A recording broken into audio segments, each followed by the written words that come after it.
नमस्कार, आप देख रहे हैं न्यूज़ वन हिंदुस्तान और इस वक्त की खास खबरों में मैं हूं आपके साथ ज्ञान प्रकाश पांडे। गोरखपुर लोकसभा क्षेत्र से दूसरी बार सांसद बने भोजपुरी के मेगा स्टार रवि किशन शुक्ला ने 18वीं लोकसभा के प्रथम सत्र के सांसद के रूप में पद एवं गोपनीयता की शपथ ग्रहण की। रवि किशन शुक्ला अपने शपथ ग्रहण के दौरान शपथ के समाप्त होने के उपरांत बाबा गोरखनाथ की जय, नमः पार्वती, हर हर महादेव, जय भोजपुरी के जय घोष के साथ अपनी शपथ पूरी। रवि किशन शुक्ला ने शपथ ग्रहण के उपरांत कहा कि मुझे प्रधानमंत्री नरेंद्र मोदी के नेतृत्व में भारतीय जनता पार्टी की एनडीए गठबंधन की पूर्ण बहुमत की सरकार तीसरी बार केंद्र में बनी। देश प्रधानमंत्री नरेंद्र भाई मोदी के मजबूत नेतृत्व में सुरक्षित हाथों में है। आज फिर देश सुरक्षित हाथों में है। भारत की ओर कोई आंख नहीं उठा सकता। आज देश की समाज सुरक्षित और देश में गरीबों की सरकार है जो उनको आगे बढ़ा रही। रवि किशन शुक्ला ने कहा कि मोदी के नेतृत्व में योगी की अगुवाई में उत्तर प्रदेश, पूर्वांचल और गोरखपुर के विकास को गति देने का कार्य हम सब मिलकर करेंगे। मैं रविंद्र शुक्ला उर्फ रवि किशन, जो लोकसभा का सदस्य निर्वाचित हुआ हूं, ईश्वर की शपथ लेता हूं कि मैं विधि द्वारा स्थापित भारत के संविधान के प्रति सच्ची श्रद्धा और निष्ठा रखूंगा। मैं भारत की प्रभुता और अखंडता अक्षुण्ण रखूंगा तथा जिस पद को मैं ग्रहण करने वाला हूं उसके कर्तव्यों का श्रद्धापूर्वक निर्वहन करूंगा। गुरु गोरक्षनाथ महाराज की जय। नमः पार्वती पते, हर हर महादेव, जय Bhojpuri. Bureau report, news one Hindustan, Gorakhpur. Haridwar के थाना बहादुराबाद थाना अंतर्गत लावारिस हालत में मिली नाबालिग की 100 की शिनाख्त हो गई।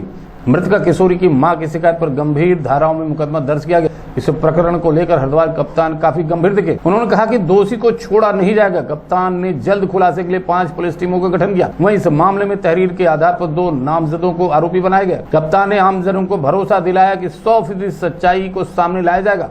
कल सुबह 4:45 पे पुलिस कंट्रोल रूम पे एक सूचना प्राप्त हुई थी कि सांतरशाह के पास एक हाईवे में एक लड़की का शव पड़ा हुआ है। पुलिस ने तत्काल मौके पर पहुंच के उस शव को वहां से रिकवर करके हॉस्पिटल भिजवाया। इस बीच उसकी वहां मृत्यु हो चुकी थी। तत्काल पुलिस ने सभी संभावनाओं को सामने रखते हुए इस लड़की की शिनाख्त के सारे प्रयास किए गए और इसी बीच इसकी पहचान हो गई थी। मृतका की मां की ओर से पुलिस ने एक अभियोग की तहरीर प्राप्त करके तत्काल अभियोग पंजीकृत किया गया। इसमें 2 लोगों के खिलाफ मुकदमा लिखवाया गया।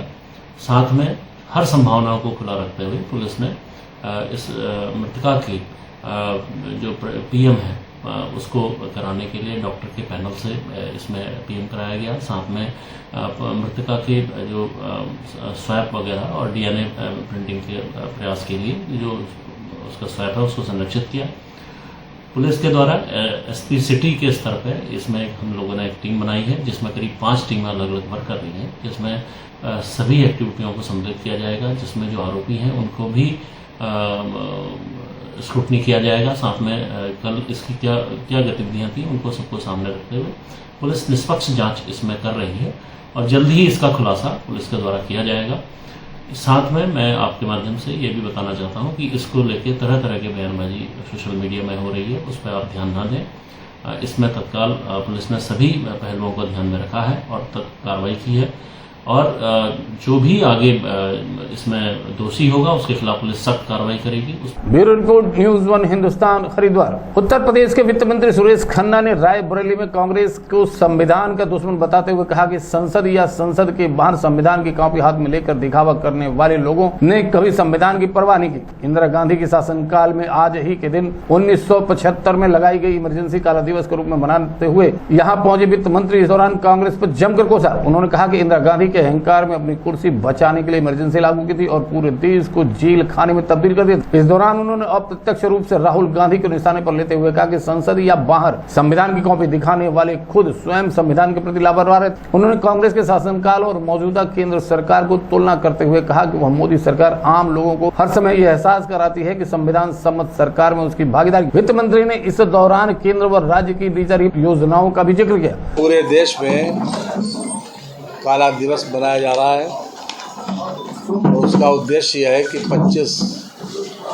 जून 1975 को हमारे देश पर एक व्यक्ति के द्वारा अपनी कुर्सी बचाने के लिए अपने अहंकार के वशीभूत होकर पूरे देश को आपातकाल में झोंक दिया था। सिविल राइट्स कट कर दिए थे, पूरे देश को जेल खाना बना दिया था। जितने विपक्ष के नेता थे उन सबको जेल में डाल दिया था, केवल अपनी कुर्सी बचाने के लिए,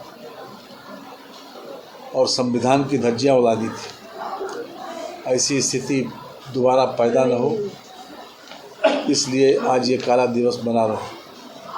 आज जो संसद में या संसद के बाहर जो संविधान की कॉपी लेकर दिखावा कर रहे हैं कि वो संविधान के प्रति ज़्यादा वफादार हैं, उनका पुराना इतिहास ये रहा है कि उन्होंने कभी संविधान की परवाह नहीं की। नियम और कानूनों को जेब में रखकर अपने इंटरेस्ट के लिए, अपने हित साधने के लिए उन्होंने ये सब कुछ किया। क्या वजह थी आपातकाल लगने की?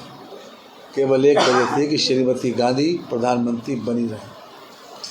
और उसके बाद नतीजा क्या हुआ? जब आपातकाल के तुरंत बाद, आपातकाल रहते ही जब चुनाव हुआ तो उत्तर प्रदेश की एक भी सीट उनको नहीं मिली। एक भी सीट। पूरे नॉर्दर्न इंडिया में कांग्रेस का सफाया हो गया। रायबरेली से वैभव सोनकर की रिपोर्ट। बने रहें खबरों में, देखते रहें न्यूज़ 1 हिंदुस्तान। नमस्कार। आप देख रहे हैं न्यूज़ 1 हिंदुस्तान।